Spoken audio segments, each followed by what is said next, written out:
Hey everyone, welcome back to yet another edition of Video Swift. Hopefully sometime next month we'll be able to meet in person again, but obviously nothing is guaranteed. It depends on the coronavirus and church's policy and all that. But hopefully. I don't have any new announcements this week. Most things are still up in the air. I went over our schedule for the month last time, but here it is again. This week, obviously, we're doing a video lesson because it's right here. Next week, we'll do another video lesson, and then we will take the 21st off for Father's Day. And then on the 28th, we will have a Zoom call. So be on the lookout for the invite for that. And I'll communicate any changes to you as they come.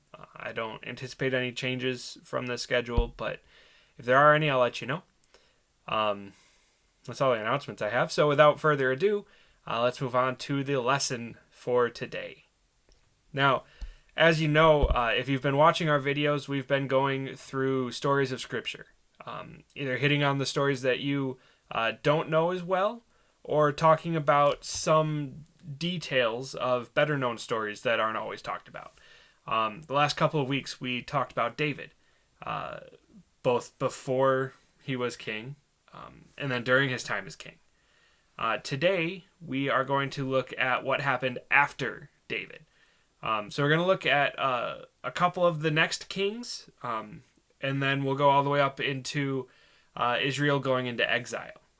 And we won't go into too much detail there, but we will go broad strokes through the whole exile. So, last week, we talked very briefly about David's son Solomon. He was the son of David and Bathsheba. And when David was old and his sons were starting to fight over the succession, over who would be king after David died, David told them that he wanted Solomon to be king. And so when David died, there was another man who decided he wanted to be king, someone not of David's line, and he rebelled, but he was eventually defeated. And Solomon did become king of Israel. There aren't nearly as many stories about the kings of Israel after David as there are of David and Saul before David. But Solomon might have the most stories after those two. So near the beginning of Solomon's reign, he made an alliance with Egypt. And he actually married the Pharaoh's daughter to forge that alliance. He brought her to Jerusalem, and he began to build up the walls around the city and his own palace. During this time, the Lord appeared to Solomon and told him to ask for whatever he wanted. So let's read what Solomon asked for. And this might be a story that you know, but bear with me. So we're going to read 1 Kings chapter 3, verses 6 through 14. So 1 Kings chapter 3, verses 6 through 14. And Solomon said, "You have shown great and steadfast love to your servant, my father David, because he walked before you in faithfulness, in righteousness, and in uprightness of heart toward you. And you have kept for him this great and steadfast love, and have given him a son to sit on his throne today. And now, O Lord my God, you have made your servant king in place of my father David. Although I am only a little child, I do not know how to go out or come in. And your servant is in the midst of the people whom you have chosen, a great people, so numerous they cannot be numbered or counted. Give your servant therefore an understanding mind to govern your people, able to discern between good and evil, for who can govern this your great people?" It pleased the Lord that Solomon had asked this. God said to him, "Because you have asked this, and have not asked for yourself long life, or riches, or for the life of your enemies, but have asked for yourself understanding to discern what is right, I now do according to your word. Indeed, I give you a wise and discerning mind. No one like you has been before you, and no one like you shall arise after you. I give you also what you have not asked, both riches and honor all your life. No other king shall compare with you.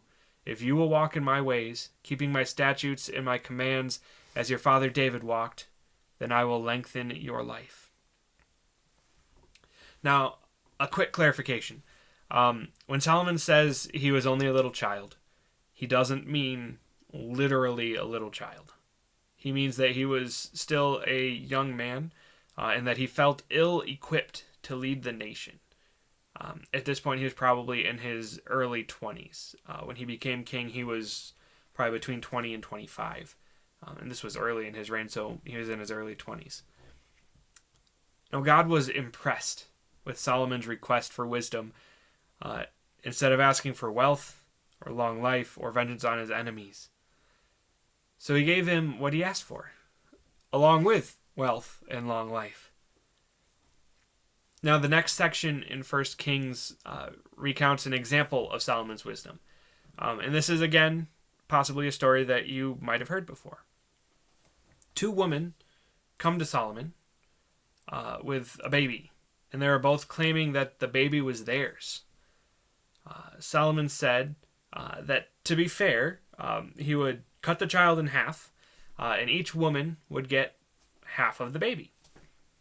One woman was okay with this. She said she thought it was fair. And the other woman said, don't cut the baby in half. The other woman can have it, just as long as the child doesn't come to any harm. As long as the kid was okay, the other woman could have it. Solomon then deduced from this interaction that the woman that was willing to give up the child to save it from harm was the real mother. This was the woman who actually loved this child, and he gave the baby to her. Now later, after this, Solomon built the temple in Jerusalem to be a permanent home for God and for the Ark of the Covenant, which, remember, was the seat of God amongst the Israelites. This is where God spoke from. This was where God was. Now, remember, David wanted to build a house for the Ark when he first brought it to Jerusalem. We talked about that last week. He wanted to build a house for the Ark because he felt bad that he had a house and the Ark was living in a tent. So he wanted to build one, and God told him not to, but that his son, who would be king after him, would build it. Solomon fulfilled this, and he built the temple as a permanent home for God and for the Ark. It took 7 years for the temple to be built. And then once the temple was built, then Solomon built his palace, which took 13 years to build. And as Solomon aged, as he grew in his kingship, as he became an older man, he made some pretty big mistakes. Now, back during the conquest of the Promised Land under Joshua, which we talked about a while ago, and then shortly after that, God told the Israelites not to intermarry with certain nations that had been living in the Promised Land, lest their hearts be turned to other gods. Solomon, however, did intermarry with these other nations. Let's read what happened. This is found in 1 Kings chapter 11, verses 1 through 13. Chapter 11, 1 through 13. King Solomon loved many foreign women, along with the daughter of Pharaoh, Moabite, Ammonite, Edomite, Sidonian, and Hittite women, from the nations concerning which the Lord had said to the Israelites, "You shall not enter into marriage with them, neither shall they with you, for they will surely incline your hearts to follow their gods." Solomon clung to these in love. Among his wives were 700 princesses and 300 concubines, and his wives turned away his heart. For when Solomon was old, his wives turned away his heart after other gods, and his heart was not true to the Lord his God, as was the heart of his father David. For Solomon followed Astarte, the goddess of the Sidonians, and Milcom, the abomination of the Ammonites. So Solomon did what was evil in the sight of the Lord, and did not completely follow the Lord as his father David had done.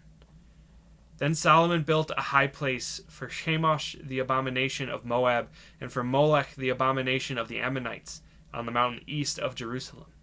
He did the same for all his foreign wives, who offered incense and sacrifice to their gods. Then the Lord was angry with Solomon, because his heart had turned away from the Lord, the God of Israel, who had appeared to him twice, and had commanded him concerning this matter, that he should not follow other gods. But he did not observe what the Lord commanded. Therefore the Lord said to Solomon, Since this has been your mind, and you have not kept my covenant and my statutes that I have commanded you, I will surely tear the kingdom from you, and give it to your servant. Yet for the sake of your father David, I will not do it in your lifetime. I will tear it out of the hand of your son. I will not, however, tear away the entire kingdom. I will give one tribe to your son, for the sake of my servant David, and for the sake of Jerusalem, which I have chosen. So Solomon intermarried with the nations that God had specifically said not to. And his heart did indeed turn away from God, to the point that he built an altar and made sacrifices to the gods of the other cultures, which, if you didn't figure it out, was a big no-no for the Israelites, and especially for their king, who was supposed to lead them by example. Now, God was understandably angry at Solomon, and said that he would take the kingdom away and give it to somebody else. But out of the love that he had for David, he wouldn't do it in Solomon's lifetime. He would, however, after he took the nation away from Solomon's children, he would leave one tribe in the hands of Solomon's children to rule over. After this, God raised up adversaries against Solomon who fought him for his throne. One of these men was named Jeroboam, and he rose in power in Solomon's household. Solomon put him in charge of the household. And one day when Jeroboam was out, he met a prophet of the Lord on the road. Let's take a look at what happened. This is in 1 Kings chapter 11, verses 29 to 39. About that time, when Jeroboam was leaving Jerusalem, the prophet Ahijah the Shilonite found him on the road. Ahijah found himself had clothed himself with a new garment. The two of them were alone in the open country, when Ahijah laid hold of the new garment he was wearing, and he tore it into 12 pieces. He then said to Jeroboam, Take for yourself 10 pieces. For thus says the Lord, the God of Israel, See, I am about to tear the kingdom from the hand of Solomon, and will give you 10 tribes. One tribe will remain his, for the sake of my servant David, and for the sake of Jerusalem, that city that I have chosen out of all the tribes of Israel. This is because he has forsaken me, worshipped Astarte the goddess of the Sidonians, Chemosh the god of Moab, and Milcom the god of the Ammonites, and has not walked in my ways, doing what is right in my sight, and keeping my statutes and my ordinances, as his father David did. Nevertheless, I will not take the whole kingdom away from him, but will make him ruler all the days of his life, for the sake of my servant David, whom I chose, and who did keep my commandments and my statutes. But I will take the kingdom away from his son, and give it to you. That is, the 10 tribes. Yet to his son I will give one tribe, so that my servant David may always have a lamp before me in Jerusalem, the city where I have chosen to put my name. I will take you, and you shall reign over all that your soul desires. You shall be king over Israel. If you will listen to all that I command you, walk in my ways, and do what is right in my sight, by keeping my statutes and my commandments, as David my servant did, I will be with you, and will build you an enduring house, as I built for David, and I will give Israel to you. For this reason I will punish the descendants of David, but not forever. Now after this, Solomon found out, and he became afraid of Jeroboam, and he tried to have him killed. But Jeroboam escaped to Egypt for a little while, and he actually married one of Pharaoh's other daughters. And then eventually, after ruling over Israel for 40 years, Solomon died, and his son Rehoboam took over.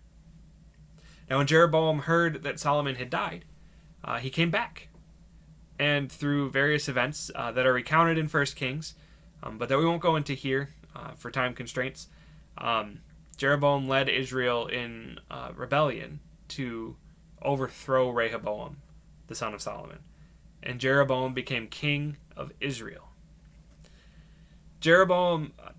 Rehoboam, however, managed to hold on to power over the tribe of Judah, and the nation of Israel split into two different nations, Israel and Judah.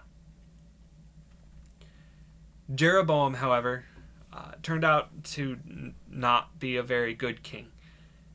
He turned from God. He did what was evil in the sight of God, and he was punished and eventually removed from his office, from the office of king. After this, there was a long line of kings in both Israel and Judah. They fought each other, and they fought the other nations around them. And more often than not, the kings led their respective countries to do evil in the sight of the Lord. And they were punished for their actions by God allowing other countries to come in and ransack them, to carry off their valuables, to burn their crops, that sort of thing. These kings led Israel and Judah astray, and eventually it got to the point where God had to do something drastic. After many, many kings did evil in the sight of the Lord, again, feel free to read about that in 1 Kings. There is some good stuff in there that we don't have time to get into right now. God used one of the other nations to punish Israel. The king of Assyria invaded Israel and captured it. Listen to this from 2 Kings chapter 17, verses 13 through 18. The Lord warned Israel and Judah by every prophet and every seer, saying, "Turn from your evil ways and keep my commandments and my statutes in accordance with all the law that I commanded your ancestors, that I sent to you by my servants the prophets." They would not listen, but were stubborn, as their ancestors had been, who did not believe in the Lord their God. They despised his statutes and his covenant that he had made with their ancestors and the warnings that he gave them. They went after false idols and became false. They followed the nations that were around them, concerning whom the Lord had commanded them that they should not do as they did. They rejected all the commandments of the Lord their God and made for themselves cast images of 2 calves. They made a sacred pole, worshipped all the host of heaven, and served Baal. They made their sons and their daughters pass through fire. They used divination and augury, and they sold themselves to do evil in the sight of the Lord, provoking him to anger. Therefore, the Lord was very angry with Israel, and removed them out of his sight. None was left but the tribe of Judah alone. Israel was conquered and sent into exile.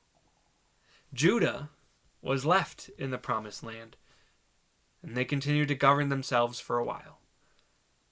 However, they too did what was evil in the sight of the Lord, and they too were invaded and conquered. King Nebuchadnezzar of Babylon came and laid siege to Judah early in the reign of a king named Jehoiachin, and he captured it. Now listen to this. This is 2 Kings chapter 24, verses 8 through 17. Jehoiachin was 18 years old when he began to reign. He reigned 3 months in Jerusalem. His mother's name was Nehushta, daughter of Elnathan of Jerusalem. He did what was evil in the sight of the Lord, just as his father had done. At that time the servants of King Nebuchadnezzar of Babylon came up to Jerusalem, and the city was besieged. King Nebuchadnezzar of Babylon came to the city, while his servants were besieging it. King Jehoiachin of Judah gave himself up to the king of Babylon, himself, his mother, his servants, his officers, and his palace officials. The king of Babylon took him prisoner in the 8th year of his reign. He carried off all the treasures of the house of the Lord and the treasures of the king's house. He cut in pieces all the vessels of gold in the temple of the Lord, which King Solomon of Israel had made. All this as the Lord had foretold. He carried away all Jerusalem, all the officials, all the warriors, 10,000 captives, all the artisans and the smiths. No one remained, except the poorest people of the land. He carried away Jehoiachin to Babylon. The king's mother, the king's wives, his officials, and the elite of the land he took into captivity from Jerusalem to Babylon. The king of Babylon brought captive to Babylon all the men of valor, 7,000, the artisans and the smiths, 1,000, all of them strong and fit for war. The king of Babylon made Mattaniah, Jehoiachin's uncle, king in his place, and changed his name to Zedekiah. So Nebuchadnezzar carried all the people of Judah into captivity, into exile from the land that was promised to them by God. Zedekiah was king under Nebuchadnezzar for 11 years. And he also did what was evil in the eyes of the Lord, surprise, surprise, as had the kings before him. But then Zedekiah rebelled against Nebuchadnezzar in Babylon. So Nebuchadnezzar came again to Jerusalem, and he laid siege to the city, and he took it again. As punishment for the rebellion, Nebuchadnezzar took Zedekiah's sons and killed them in front of him. And then he put out Zedekiah's eyes and took him to Babylon. So the last thing he saw was his sons being killed. Nebuchadnezzar took the rest of the people that had been left into the city into exile in Babylon, but he still left some of the poorest to work the fields that were left behind. He also essentially destroyed the temple of the Lord, taking everything from it, the gold, the silver, whatever was in there, he took it. And that included some of the structure of the temple. A lot of it had been made of bronze, and so he took that. And he took it back with him to Babylon, ruining the seed of God among the Israelites. Now, the people were in exile for 70 years. During this time, several of the books of the Bible were written, including Daniel, Jeremiah, Isaiah, several of the Psalms, among several others. So let's take a look at the Psalms briefly. We'll look at one of the Psalms that was written during the exile, and we'll talk a little bit about the book. Now, the Psalms were written by the people of Israel as they experienced life. They were a cross-section of life, showing the joy, the sorrow, the anger, and the faith of the people. So we're going to read one of the Psalms that was written during the exile. This is Psalm 137, if you'd like to follow along. Psalm 137. By the rivers of Babylon, there we sat down, and there we wept when we remembered Zion. On the willows there we hung up our harps, for there our captors asked us for songs, and our tormentors asked for mirth, saying, "Sing us one of the songs of Zion." How could we sing the Lord's song in a foreign land?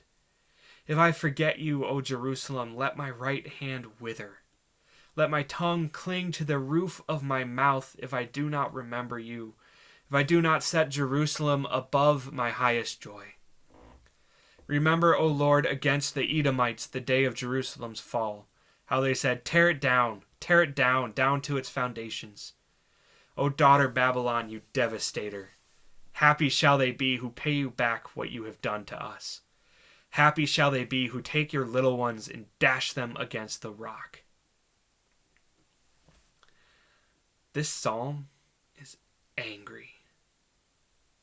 It was written by a people who were being forced into exile from the land that had been promised to their ancestors.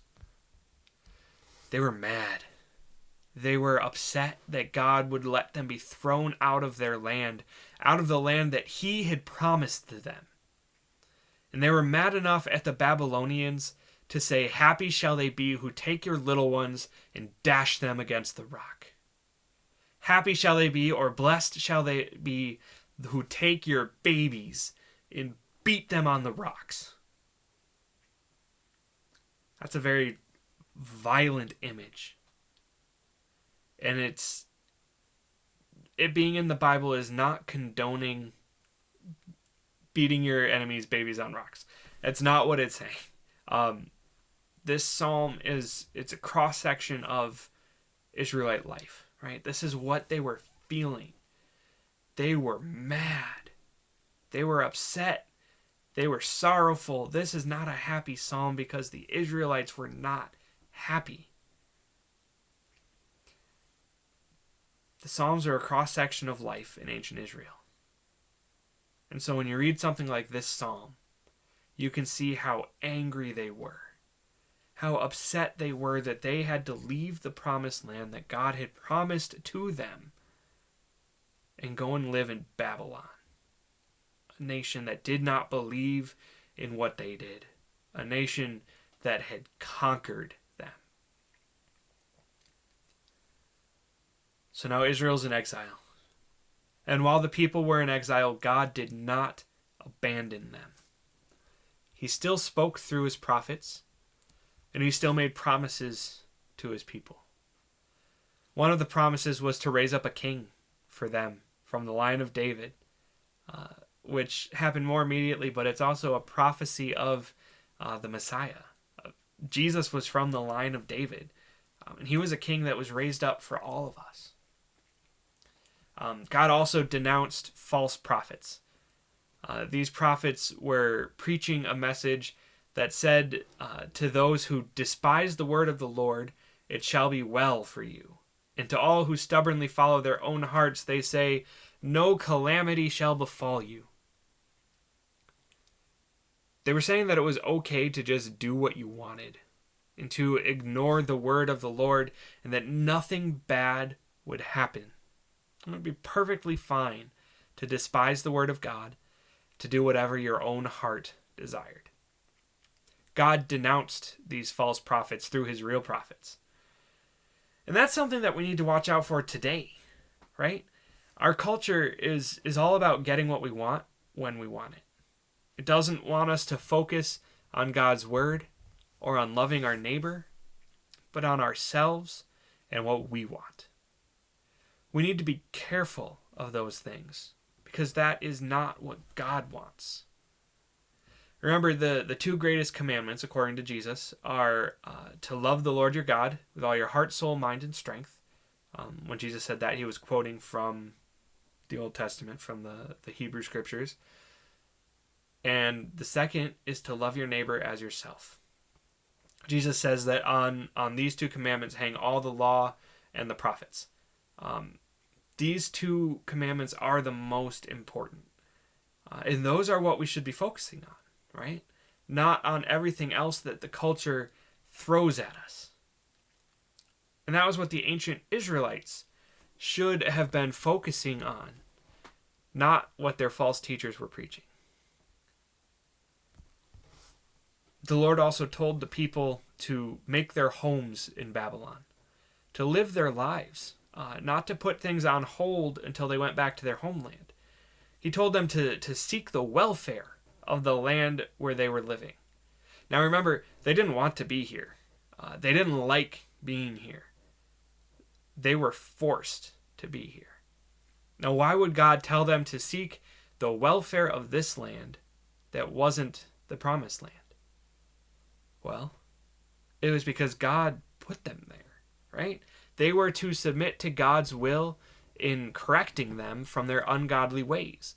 And part of that meant living godly lives while in exile in ungodly lands. It's during this command in Jeremiah that God says, "I know the plans I have for you."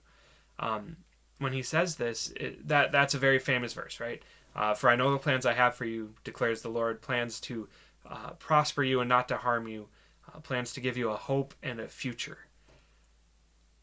And we hear that a lot applied to an individual person, right? And that's all well and good. God does know the plans he has for us, and it's for our good. But the verse itself was written to a people. It was written to the Israelites in exile. God telling them that he knows the plans he has for them, and that they are to prosper, and the plans are to give them a hope and a future. This is huge, because these people were driven from their homes. It seemed like God didn't want anything to do with them, that God wanted them out. But God sent word through his prophet Jeremiah that he had a plan for them, and it was a plan to prosper them. There's an interesting thing about that verse. So we have to remember the Israelites were not in exile forever either. We're going to read Ezra chapter 1, verses 1 through 4 now. So we're jumping ahead a little bit. So this is Ezra chapter 1, verses 1 through 4. In the first year of King Cyrus of Persia, in order that the word of the Lord by the mouth of Jeremiah might be accomplished, the Lord stirred up the spirit of King Cyrus of Persia, so that he sent a herald throughout all his kingdom, and also in a written edict declared, "Thus says King Cyrus of Persia, the Lord, the God of heaven, has given me all the kingdoms of the earth, and he has charged me to build him a house at Jerusalem in Judah. Any of those among you who are of his people, may their God be with them, are now permitted to go up to Jerusalem in Judah and rebuild the house of the Lord, the God of Israel. He is the God who is in Jerusalem, and let all survivors in whatever place they reside be assisted by the people of their place with silver and gold, with goods and with animals, besides free will offerings for the house of God in Jerusalem." Now at this point, the Persian kingdom had conquered Babylon. And God used Cyrus, the king of Persia, to bring God's people back to the promised land, where they would be permitted to rebuild their city and the temple to God. Now, that is very broad strokes of what happened to Israel after King David. With the other kings doing evil inside the Lord and then being sent into exile. That's very broad strokes of what happened in exile. Many of the books of the Old Testament take place chronologically within the period of the exile. So in the next few weeks, we're going to take a look at a few of those, starting with the book of Daniel next week. But before we go, I do have some reflection questions for you.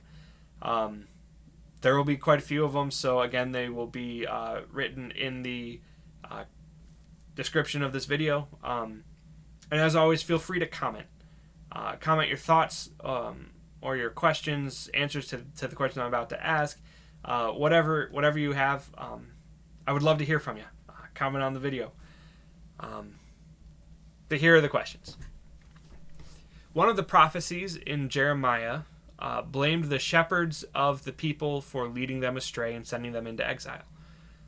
If it was the kings who were the shepherds of the people, if it was the king's fault, why do you think the entire population was punished?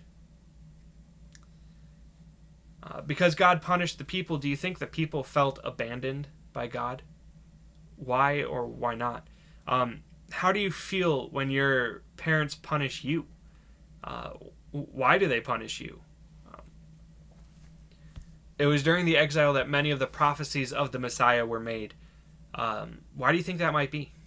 There's no right or wrong answer to this, but a lot of the prophecies that point to Jesus were made during this exile. So why do you think that is? The Babylonian exile lasted for 70 years, ending in 539 BC. So that's approximately 540 years before Jesus was born. Many of the Messianic prophecies happened before that date. Most of the Messianic prophecies of the Messiah that we know now point to Jesus, most of them happened before the end of the exile. Jesus wouldn't be born until more than 500 years later. Do you think the people expected to wait that long? If you were in the Israelite shoes, would you have wanted to seek the prosperity of the cities in which you were exiled? How would you have felt? Would you want that city to prosper, or would you have a grudge against the people who conquered you and took you away from the land promised to your ancestors? And then, of course, what other questions or comments do you have? And again, feel free to comment on the video. And that's our lesson for this week. As always, thanks for watching. And if you need anything, don't hesitate to ask. If you have a prayer concern, you can comment on this video. If you're not a part of our group and you don't have contact information for me or the other sponsors, and you want us to pray for you, please comment. We're happy to do it. If you are a part of our youth group, you of course feel free to comment on the video. But if you need anything, don't hesitate to reach out to me or the sponsors with a text or a phone call. Whatever you need, we're here for you. Until next time, stay safe, stay healthy, stay sane.